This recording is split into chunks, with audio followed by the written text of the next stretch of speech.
कार्यक्रम के सह प्रायोजक हैं। अपने हक के लिए अब तो जागो।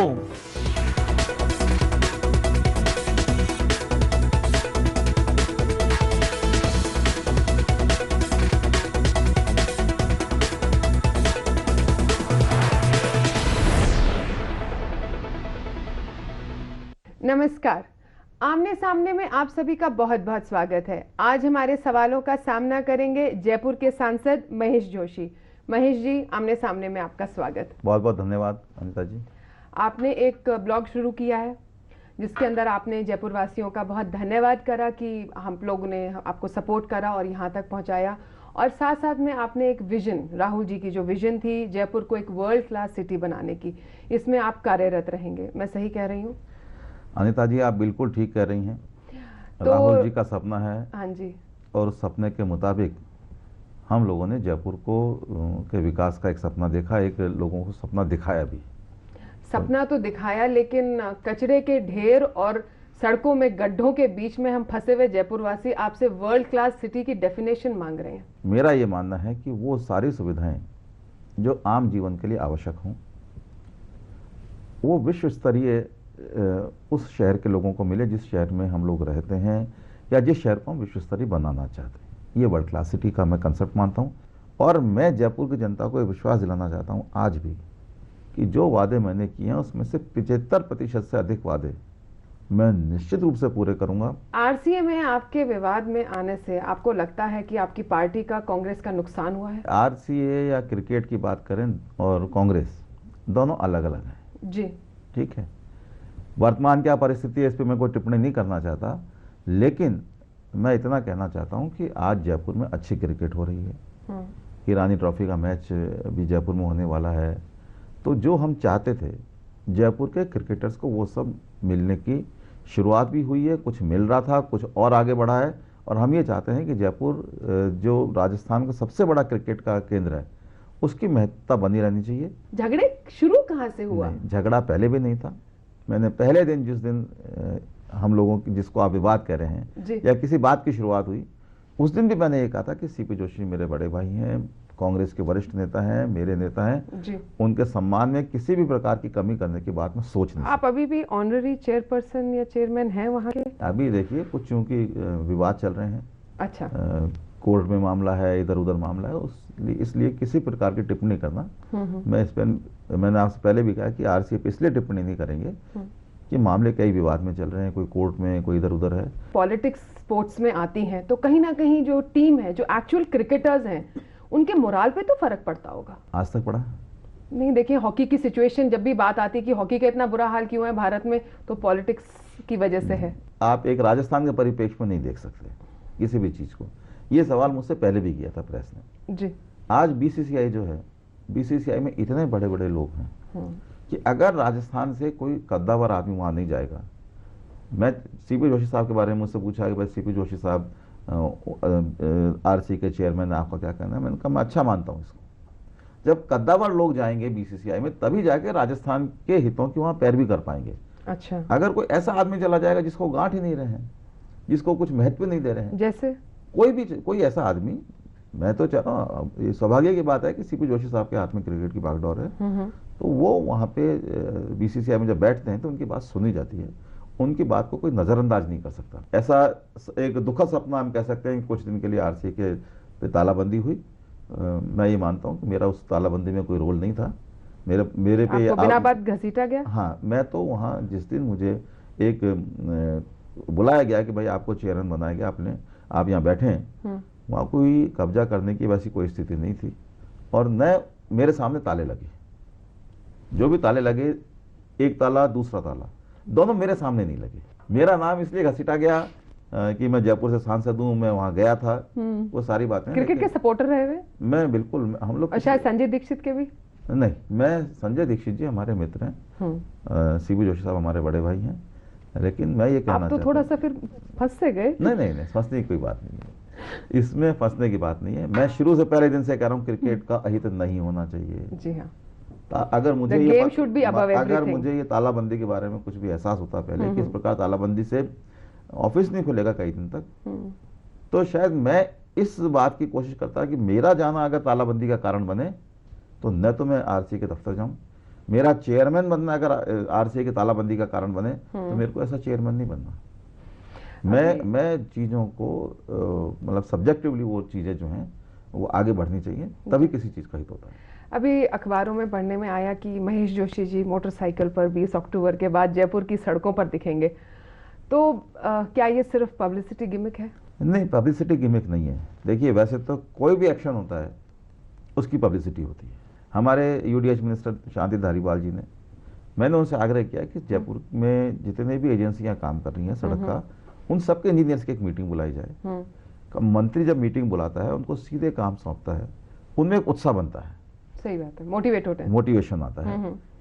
धारीवाल जी ने मेरी बात को माना, उन्होंने इंजीनियर्स की एएन लेवल तक के इंजीनियर्स की मीटिंग बुलाई। जयपुर में 3 एजेंसियां सड़क का काम देखती हैं, एक जेडीए है, एक नगर निगम, एक हाउसिंग बोर्ड। हाँ, और वे कुछ इसमें खिचड़ी सी चलती रहती है जहां तक आम आदमी को समझ में आता है ना, तो ये लगता है कि यहाँ खींचातानी ज्यादा है और काम कम हो रहा है। इसीलिए उन्होंने मीटिंग बुला के ये कहा, एक जेईएन की, एक एईएन की जो जिम्मेदारी होगी निश्चित जिम्मेदारी होगी और वो जिम्मेदारी उसको पूरी करनी पड़ेगी। 20 अक्टूबर तक का समय दिया हुआ है, 22-23 अक्टूबर हम लोगों ने तय कर रखी है, क्योंकि हम कार में जाएं, दशके लगे नहीं लगे, पता लगे नहीं लगे, इसलिए मोटरसाइकिल नहीं सर, अभी तो कार में भी पता लग रहा है लेकिन 20 के बाद नहीं लगेगा आपको। चलिए, इसलिए मोटरसाइकिल पे जाने का तय किया कि अगर हम कहीं से निकल भी गए, हम इतने स्वतंत्र होंगे, एकदम खुले में होंगे कि हम कोई देख पाए सड़क पे अगर कोई गड्ढा है, अगर वो गड्ढे से हम बच भी गए तो भी हमारी नजर से वो गड्ढा नहीं बचे। जयपुर में खास करके ड्रेनेज नहीं है, क्योंकि बारिश होती नहीं थी, अब वर्षा होने लग गई है तो थोड़ी सी बारिश में तालाब बन जाते हैं सड़कों पे, तो इस चीज का क्या ध्यान कंस्ट्रक्शन के टाइम अब रखा जाएगा?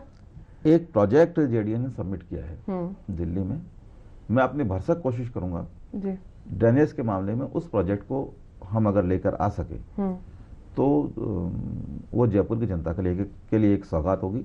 Geographical positioning system GPS ji, एक होता है GIPS, geographical information and positioning system, इस तरीके से करके तो जयपुर में एक 100 करोड़ रुपए का प्रोजेक्ट हम कोशिश कर रहे हैं।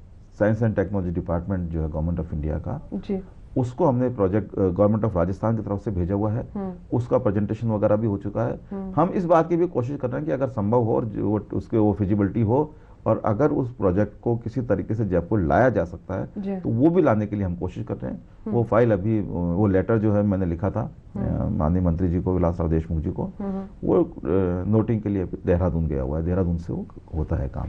बातचीत का सिलसिला जारी रहेगा, लेकिन अभी लेते हैं एक छोटा सा ब्रेक। देखते रहिए आमने सामने। ब्रेक के बाद आप सभी का स्वागत है। आज हमारे सामने है महेश जोशी, जिन्होंने कांग्रेस को जयपुर की सीट 25 साल बाद दिलाई है। आपने वर्ल्ड क्लास सिटी में एक चीज मेंशन करी थी कि ऐसे एजुकेशनल इंस्टीट्यूशंस हों जहाँ पे कि हमारे बच्चों को कम से कम कुछ एक चीज़ों की स्पेशलाइजेशन के लिए बाहर नहीं सोचना पड़े, सारा तो शायद नहीं हो सकता। तो आपको लगता है कि जयपुर में ऐसे एजुकेशनल इंस्टीट्यूशंस हैं at higher education level? Education का जो सिस्टम बन रहा है आजकल, उसमें प्राइवेटाइजेशन बहुत ज़्यादा हो रहा है। मणिपाल यूनिवर्सिटी वाले जयपुर में अपनी यूनिवर्सिटी लेके आ रहे हैं और मैं समझता हूँ बहुत उन्होंने अपना काम भी शुरू कर दिया है, बल्कि एक तरीके से उन्होंने छोटे तौर पर तो यूनिवर्सिटी को चालू भी कर दिया है। गवर्नमेंट ने उनको एक अच्छे तरीके से जमीन भी दी है। कहाँ पे? अजमेर रोड पे। अच्छा। और मैं ये समझता हूँ कि वो वर्ल्ड क्लास एक इंस्टीट्यूशन जिसको हम कह सकते हैं, वर्ल्ड क्लास प्राइवेट सेक्टर में वर्ल्ड क्लास इंस्टीट्यूशन जयपुर में अतिशीघ्र आने वाला है। एक तो वो है। मैं आपके जरिए ये बात भी कहना चाहता हूँ, मैंने जयपुर की जनता से हालांकि ये बात मैं कह चुका और आज के बाद मैं शायद इस बारे में नहीं कहूंगा। मैंने IIT IIM की बात भी की थी। IIT IIM के बारे में मैंने कोशिश की, कुछ ऐसे निश्चित कारण रहे जिनके कारण से IIT IIM जयपुर नहीं आ सकी, लेकिन उसके लिए मैं चूंकि मैं बिना शर्त कोई बात करता हूँ, मैंने बिना शर्त जयपुर की जनता से उसके लिए माफी भी मांगी थी। भाई मैं नहीं लेके आ पाया, मैं पूरा नहीं कर पाया, इसके लिए मैं जयपुर की जनता से माफी भी चाहता हूँ। ठीक है, आप कांग्रेस के सांसद हैं, लेकिन क्या बाकी राजस्थान की जिम्मेवारी भी तो कहीं ना कहीं कांग्रेस की और देश के जो भी नेता हैं उसकी बनती है? तो इतना बुरा तो नहीं है कि जयपुर में ना हो के और कहीं है ये इंस्टीट्यूशंस? मैंने कहा ना, तो माफी मांगने की जरूरत है, लेकिन बिल्कुल है। जनप्रतिनिधि को इतना विनम्र होना चाहिए अपने मतदाताओं के सामने कि अगर उसने कोई वादा किया और वो वादा पूरा नहीं हुआ, जी हाँ, हालांकि मैंने वादा यही किया था मैं उन दोनों में से किसी को लाने का प्रयास करूंगा, लेकिन फिर भी मैं उसको नहीं लेके आ पाया। मैंने इस पे किसी पे दोषारोपण नहीं किया, मैंने कहा निश्चित कारण है, उन कारणों के कारण से वो जयपुर नहीं आ सकी, इस बात का मुझे दुख है। और लेकिन इसको कंपनसेट करने के लिए हम कोशिश कर रहे हैं कि एक वर्ल्ड क्लास यूनिवर्सिटी जयपुर में आ सके जी, गवर्नमेंट की, और वो world class university IIT IIM के हम सब्स्टिट्यूट के तौर पे हम जयपुर की जनता को एक सौगात देना आपने अभी एक और वादा किया था, आपके पास राजस्थान यूनिवर्सिटी जहाँ पे आप पहले प्रेसिडेंट भी रह चुके हैं, उसके जूनियर एम्प्लॉयज आई थिंक आपके पास आए थे अर्जी लेकर और रिक्वेस्ट लेकर कि उनके बहुत सारे मुद्दे हैं, रेगुलराइजेशन नहीं है, एडहॉक पे चलाते रहते हैं, तनख्वाहें नहीं मिलती हैं, पेंशन फंड होना चाहिए, तो आपने उनसे वादा किया कि आप उनकी बात CM तक पहुंचाएंगे, तो क्या रहा उनका? CM तक अपने पहुंचाइए, लेटर लिखा है CM साहब को, और वो क्या आप जानते हैं प्रक्रिया लंबी होती है, प्रक्रिया में टाइम भी लगता है, क्या फैसला होता है इसके बारे में मैं नहीं कह सकता, लेकिन मैं ये चाहता हूँ क्योंकि मैं विश्वविद्यालय का प्रोडक्ट जिसको हम कहते हैं, मैं राजस्थान यूनिवर्सिटी का प्रोडक्ट हूँ जी, और राजस्थान यूनिवर्सिटी की सेवा अगर मैं कर पाया किसी भी रूप में तो ये मेरे लिए बहुत बड़ी उपलब्धि की बात होगी। अभी आपने एक और बात कही थी कि भाई लेजिस्लेटिव एंड एग्जीक्यूटिव और जुडिशरी, इसमें से लेजिस्लेटिव सबसे कमजोर पड़ जाता है और एक ओवर एक्टिव जुडिशरी कभी भी देश के हित में नहीं हो सकती। मैंने ये कहा था कम सक्रिय जुडिशरी भी देश के हित में नहीं हो सकती और अति सक्रिय जुडिशरी भी देश के हित में नहीं हो सकती। लेकिन जुडिशरी तो लॉज के अंडर ही काम करेगी ना, हमेशा उसके बीच में ही तो दायरे में रहेगी। कुछ ऐसी टिप्पणियां, ऐसी बातें जुडिशरी की तरफ से भी आई हैं, जैसे विधानसभा अध्यक्ष को सलाह देना, जैसे इस तरीके की बातें बोलना जो समाचार पत्रों में उस रूप में छपे जिस रूप में नेता बोला करते हैं। एक नेताओं के मुकाबले, प्रशासनिक अधिकारियों के मुकाबले हमारे जो यहाँ का सिस्टम रहा है, इस सिस्टम में जुडिशरी के जो लोग हैं, जो माननीय न्यायाधिपति हैं, उनके बहुत ज़्यादा गरिमामय इमेज रही है। लोग उनको ये मानते हैं कि ये फांसी की सजा दे भी सकते हैं और ये किसी की फांसी की सजा को रद्द भी कर सकते हैं मेरिट्स के आधार पर। मैं कोई उन पे कोई आरोप नहीं लगा रहा कि भाई रद्द कर सकते हैं तो रद्द कर दिए। उनके हाथ में इतना अधिकार है जी। जो जीवन लेने और जीवन देने का अधिकार जिसके हाथ में है, उसके प्रति कितनी गरिमामयी एक इमेज छवि लोगों के दिमाग में होती है। तो आपका मतलब है कि अगर वो हर चीज पे टिप्पणी करेंगे तो वो ठीक नहीं है लोकतंत्र के लिए, गरिमा नीचे आएगी उससे। लोकतंत्र के लिए ठीक नहीं। हमारे मन में पूरा सम्मान है, लेकिन जो दूसरी बातें जिनकी तरफ मैंने ध्यान दिलाने की कोशिश की, इस तरह की बातें ये लोकतंत्र में नहीं होनी चाहिए। और इसीलिए अगर ये बातें लोकतंत्र में होंगी तो जिस प्रकार लेजिस्लेचर की या एग्जीक्यूटिव की के बारे में जो लोगों की धारणा में परिवर्तन आ रहा है, वो जुडिशरी के बारे में भी नहीं आना चाहिए, तो हमारा लोकतंत्र बचा रहेगा। मतलब अभी तक हमारा लोकतंत्र सिर्फ जुडिशरी के कंधों पे टिका हुआ है। आज की तारीख में हम ये कह सकते हैं अंतिम आशा जो है, हाँ जी, वो अंतिम आशा जुडिशरी से ही होती है हर मामले में। आज के मामले नहीं, हमेशा जब से लोकतंत्र बना है तब से लेकर आज तक अंतिम जो बात है, इसलिए जुडिशरी को 30 नंबर पर रखा है। लेजिस्लेचर बनाता है, कोई विधान बनाता है, एग्जीक्यूटिव उसको उसकी पालना कराती है, नहीं पालना होती है, या कोई लेजिस्लेचर ने कोई विधान ऐसा बनाया जो संविधान के प्रतिकूल है, बिल्कुल, तो जुडिशरी उसको चेक कर सकती है। अभी टाइम हो चला है एक छोटे से ब्रेक का, हम अभी वापस आते हैं। ब्रेक के बाद आप सभी का स्वागत है। आप लोग देख रहे हैं आमने सामने महेश जोशी के साथ। रिंग रोड का क्या हाल है? रिंग रोड का प्रकरण चल रहा है। क्या मतलब हम लोगों ने इस चीज को सोचा ही नहीं, ओवरसी ही नहीं किया? मतलब ये तो एक ऐसे उसके बाद हो रहा है कि अरे ये क्या हो गया। रिंग रोड में नई बात ये आई है, रिंग रोड का सारा सेटलमेंट हो गया। रिंग रोड में नई बात ये आ रही है कि किसान ये मांग कर रहे हैं कि हमारी जो नया एक्ट जो अभी जो इंट्रोड्यूस हुआ है आएगा, उस एक्ट के हिसाब से जो उनको मुआवजा मिलना चाहिए, मुआवजा उस हिसाब से मिलना। अखबार में पढ़ा था कि जो इनके जो समिति के जो हेड है, उन्होंने ये कहा कि महेश जोशी जी ने ये प्रॉमिस किया था कि जिनकी भी पूरी जमीन जब्त हो रही है, पूरी जमीन एक्वायर हो रही है, उनको 1 लाख रुपए पर बीघा के हिसाब से मिलेगा। नहीं, न तो मैंने ऐसा उनसे कोई वादा किया, न ये पूरी जमीन अवाब तो रही है कि आधी अवाब तो रही है, ये बात नहीं थी। जब हम लोग मिल के बैठे तो ये बात सामने आई, जिस एक्ट की हम बात करें जो इंट्रोड्यूस हुआ है पार्लियामेंट में जी। उस एक्ट में मैंने भी कहा भाई उस एक्ट को आने में भी साल 1.5 साल लग सकते हैं, उसको कानून बनने में समय लगता है। उन्होंने कहा भाई आप हमें सिर्फ जिनकी पूरी आ रही है उनके लिए नहीं, जितने भी जमीन किसानों की आ रही है उसका 1 लाख रुपए प्रति बीघा के हिसाब से मुआवजा पुनर्वास की शुल्क तो नहीं कह सकते, पुनर्वास राशि आप दिलवा दीजिए जी। मैंने कहा ये कितना बड़ा फैसला है जिसमें 50-60 करोड़ रुपए की धनराशि इसमें खर्च होगी। मैं आपसे वादा नहीं करता, लेकिन मैं आपकी बात को ऊपर तक जरूर पहुंचाऊंगा। मैंने पहुंचाई भी है।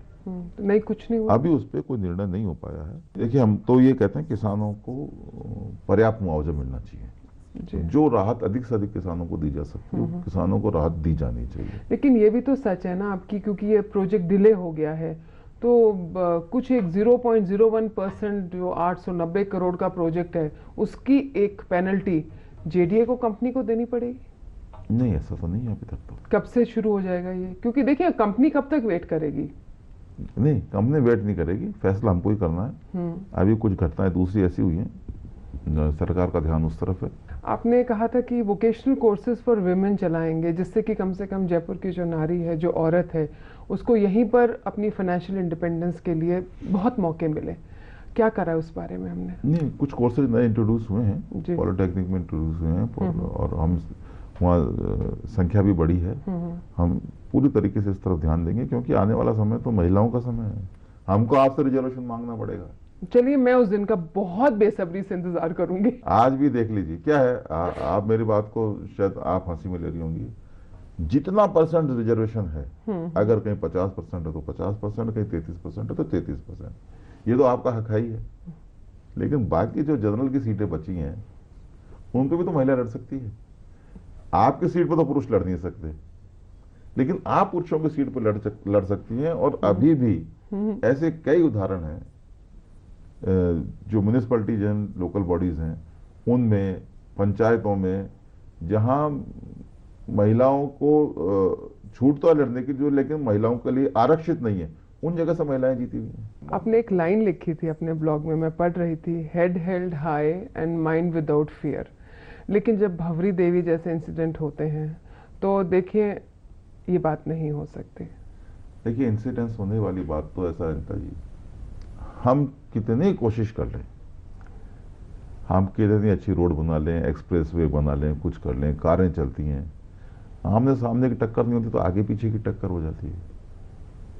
किसी भी दुर्घटना की संभावना, ये दुर्घटना नहीं है, नहीं बात सुनिए, किसी भी दुर्घटना की संभावना को खत्म नहीं किया जा सकता, पूरी तरीके से खत्म नहीं किया जा सकता, उसे कम किया जा सकता है। लेकिन आपको मान नहीं सम्मान, लगता कि मान सम्मान नारी का से आपकी पार्टी की छवि खराब हो रही है? एक डिली डैली करते हुए दिख रहे हैं सब लोग। नहीं, इसका अभी जांच मेरे ख्याल से इस तरीके से जो जांच इस प्रकरण में हो रही है, उस जांच का नतीजा आने दीजिए। जो भी लोग दोषी होंगे, मैं नहीं जानता कोई दोषी है कि नहीं, कल हो सकता है भंवरी देवी खुद प्रकट हो जाए कि भाई मैं आ गई हूं। हम तो यही चाहेंगे और हम सबकी भी ये कामना है, भगवान से, ईश्वर से प्रार्थना कि वो आए और वो ये कहें कि हाँ भाई मैं ठीक हूं, और जो वो कहें उनकी बात को तार्किक आधार पर परखने के बाद में अगर कोई दोषी निकलता है तो उसके खिलाफ जरूर सख्त से सख्त कार्रवाई होनी चाहिए, सजा होनी चाहिए। और इस बात के लिए हम मेरे ख्याल से माननीय मुख्यमंत्री जी और कांग्रेस हाईकमान किसी को भी इस मामले में ढीला नहीं छोड़ेगी। आपने एक सवाल जयपुर की जनता से किया था कि जयपुर में इंग्लिश मीडियम गवर्नमेंट स्कूल क्यों नहीं है, तो उसका जवाब मैं आपसे मांग रही हूँ। गवर्नमेंट स्कूल्स की खुद की स्थिति, हिंदी मीडियम वाले उनकी भी स्थिति खराब हो रही है। क्यों हो रही है, क्या प्रॉब्लम है? देखिए सबसे ज्यादा अच्छा स्टफ जो आता है गवर्नमेंट स्कूल्स में आता है। जो टॉपर होते हैं किसी भी सब्जेक्ट के, वो गवर्नमेंट जॉब में आते हैं। उसके बाद भी जो हम स्टैंडर्ड गवर्नमेंट स्कूल्स के एजुकेशन का बनाना चाहते हैं, वो जी हम बना नहीं पाए, इसको मानना चाहिए। आज भी जो स्टैंडर्ड प्राइवेट स्कूल्स जहाँ संसाधन नहीं मिलते, 25,000 रुपये दस्तखत करके 5,000 रुपये तनख्वाह दी जाती है, बहुत सारी बातें हैं, लेकिन वहां का स्टैंडर्ड निश्चित रूप से ज्यादातर गवर्नमेंट स्कूल से अच्छा है, ये स्वीकार करता हूं। इस बारे में सरकार को विचार करना चाहिए, और अगर हम इस स्टैंडर्ड को नहीं सुधार पाए तो स्थिति ये आ जाएगी कि सरकारी स्कूल बंद होने लग जाएंगे।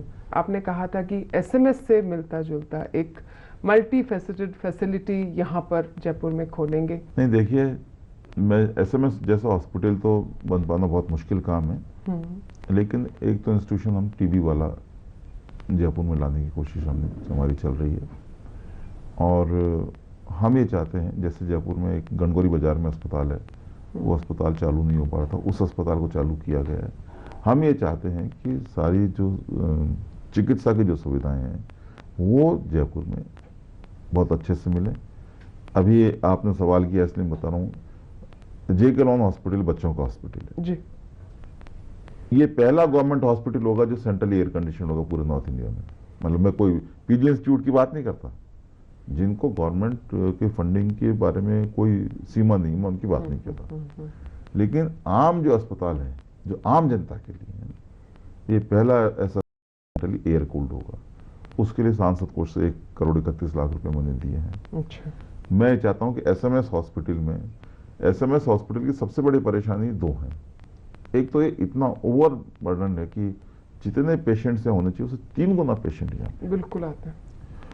और आम आदमी आम आदमी और टॉप आदमी दोनों एसएमएस में आते हैं। बिल्कुल सही कह रहे हैं। ठीक है ना, लेकिन आम वार्डों की जो टॉयलेट्स की जो हालत है, नहीं, टॉयलेट तक जाने की जरूरत ही नहीं है। आप इमरजेंसी देख लीजिए, मॉर्चरी देख लीजिए, जनरल वार्ड देख लीजिए, सब जगह यही 50 लाख रुपया आम वार्ड जो है वहां पर जहाँ आम जनता आती है, उन वार्डों के टॉयलेट्स बाथरूम को ठीक कराने के लिए मैंने सांसद कोष से दिए हैं 64 लाख रुपए। मैंने ये भी कहा कि अगर ये कम पड़े तो सांसद कोष से इसमें और पैसा दिया जा सकता है। आप 15वीं लोकसभा है, जयपुर से 25 साल बाद कांग्रेस से आपने जयपुर की सीट कांग्रेस को दिलवाई है, अगली बार भी दिलवा पाएंगे? मेरा प्रयास इसी बात को लेके है, और मैं अपनी सफलता तभी मानूंगा कि मैं अगली बार भी कांग्रेस को यहाँ से जिता सकूं। और अगर आपके ओपोजिशन में अन्ना हजारे जी खड़े हो तो भी? अन्ना हजारे जी के बारे में या कोई भी व्यक्ति, मैंने ये कहा कि संविधान के दायरे में रह के कानून बनना चाहिए। अन्ना हजारे जी अगर संसद में जाएंगे तो लोकतंत्र मजबूत होगा देश का। मेरा उनके बारे में किसी भी तरीके कोई निगेटिव मेरी ओपिनियन नहीं है। मैंने अन्ना हजारे जी पे कभी कोई प्रश्नवाचक चिन्ह नहीं लगाया। जो दिख रहा है वही वो सब कुछ है। इतना बड़ा संकल्प लेके कोई व्यक्ति चल रहा हो। आपने ये सब तो नहीं कहा था तब। मैंने तो बहुत कुछ कहा उनके बारे में पॉजिटिव। लेकिन आप ये कह रहे हैं कि मतलब मीडिया ने सिर्फ ये बोला कि अगर अन्ना हजारे आके मेरे सामने इलेक्शन लड़के दिखाए। मैंने कहा ही नहीं ये बात। मैं ये चाहता हूं कि अन्ना हजारे संसद में जाए, और मैंने इसीलिए नेक्स्ट डे अनकंडीशनल उनके लिए सीट खाली करने की बात भी कही थी कि भाई अपना हजारे साहब अगर लोकतंत्र में जाएं तो मैं अपनी सीट छोड़ने के लिए तैयार हूं। और वो भी हालत है कि मैं अपनी पार्टी से भी रिक्वेस्ट करूंगा कि अन्ना हजारे अगर चुनाव लड़के लोकसभा में जाए तो कम से कम वहां से कोई उम्मीदवार नहीं खड़ा किया जाना चाहिए। लोकपाल बिल आप लोग कब तक पास करेंगे? हम जो लोकपाल लेके आएंगे वो निश्चित रूप से जनता की भावनाओं के अनुरूप होगा, ये मैं विश्वास दिलाता हूँ। किसी प्रकार से कोई कमजोरी उसमें नहीं होगी। क्योंकि देखिए, मैं बहुत साफ शब्दों में कहूंगी कि कांग्रेस की छवि को जो नुकसान पहुंचा है वो शायद अगर थोड़ा बहुत रिडीम हो सकता है, सुधर सकता है, वो एक स्ट्रांग लोकपाल बिल से हो सकता है। तो ये उम्मीद आपकी जनता को, आप लोगों से है। देखिए, राहुल जी ने जो बात कही, उन्होंने लोकपाल इंस्टीट्यूशन को कॉन्स्टिट्यूशन बनाने की बात की, जो शायद किसी ने नहीं कही इस बात। अगर उसमें डिले होता है तो पहले लोकपाल बिल पास हो जाए, एक बार लोकपाल बन जाए, उसके बाद में इसको हम सेकंड फेज में इसको कॉन्स्टिट्यूशनल बॉडी बना सकते हैं। चलिए, इसका हमें इंतजार रहेगा। आपका बहुत बहुत शुक्रिया महेश जी, आप हमारे कार्यक्रम में आए। धन्यवाद।